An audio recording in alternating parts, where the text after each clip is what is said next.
So hi everyone, welcome backs to another book reading session. तो एक बार मैं genome को ऐसे पढ़ देना चाहता हूँ, ठीक है। उसके बाद उसका हिंदी अनुवाद जो होगा मैं आपको बता दूंगा, ठीक है। The sequencing of a human genome represented a landmark achievement in biomedical sciences published in draft form in 2001 and more completely detailed in 2003. The information has already led to remarkable advances in science and medicine. Since then, there has been an exponential decrease in the cost of sequencing and an exponential increase in data accrual. This new information now literally at our fingertips promises to revolutionize our understanding of health and disease. However, the sheer volume of the data is formidable, and there is a dawning realization that we have only begun to scratch the surface of its complexity. Uncovering the relevance to disease and then developing new therapies remain challenges that both excite and inspire scientists and the lay public alike. तो इसका हिंदी अनुवाद जो है वो मैं आपको पढ़ के सुना देता हूँ, ठीक है।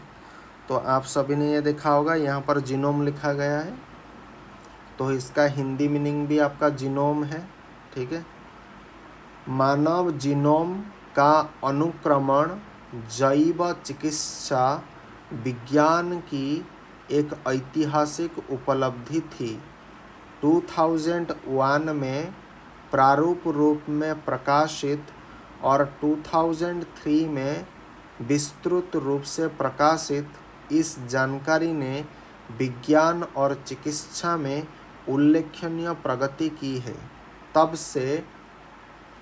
से अनुक्रमण की लागत में तेजी से कमी और डाटा संचय में तेजी से वृद्धि के साथ यह नई जानकारी, जो अब सचमुच हमारी उंगलियों पर है, स्वास्थ्य और रोग की हमारी समझ में क्रांतिकारी बदलाव लाने का वादा करती है।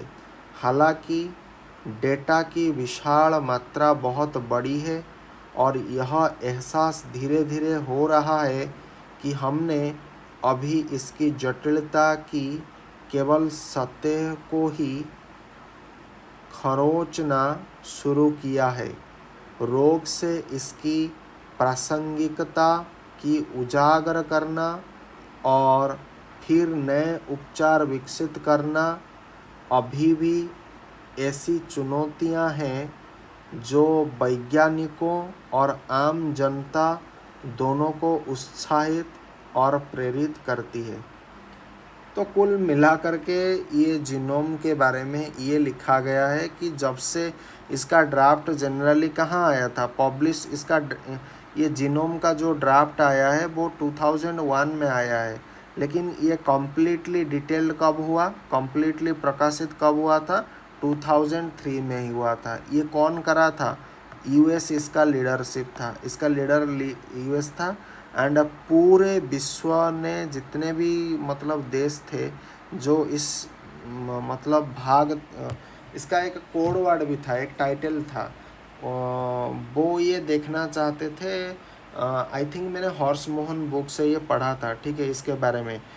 यहाँ पर तो इतना डिटेल नहीं दिया गया है, हॉर्स मोहन में थोड़ा डिटेल में इसके बारे में दिया था।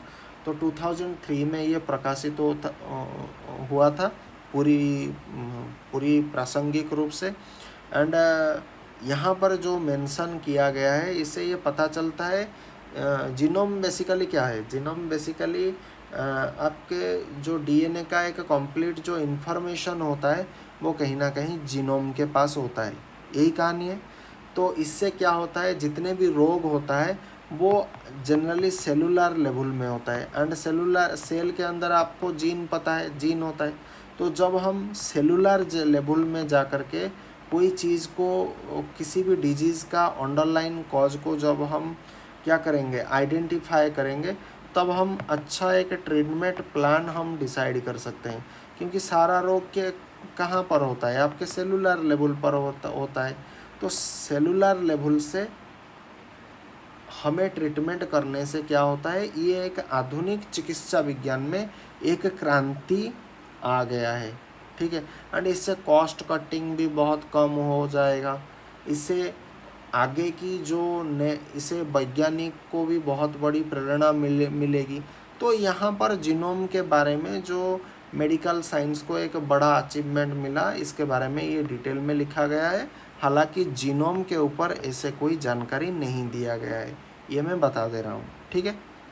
तो ये होता है, बुक रीडिंग करने से ये फ़ायदा होता है, पहले आप इंग्लिश में पढ़ लो, बाद में उस इंग्लिश का जो कॉम्प्लिकेटेड वर्ड है उसे नोट डाउन करो एंड उसे अपने रीजनल भाषा में गूगल ट्रांसलेटर या आपको जो भी आप पसंद आते हैं उनसे आप ट्रांसलेट कर सकते हो। तो आज के वीडियो के लिए इतना ही, फिर मिलते हैं किसी अगले एक वीडियो के इंटरेस्टिंग वीडियो के साथ। Till then thank you. जय हिंद, वंदे मातरम। थैंक्स।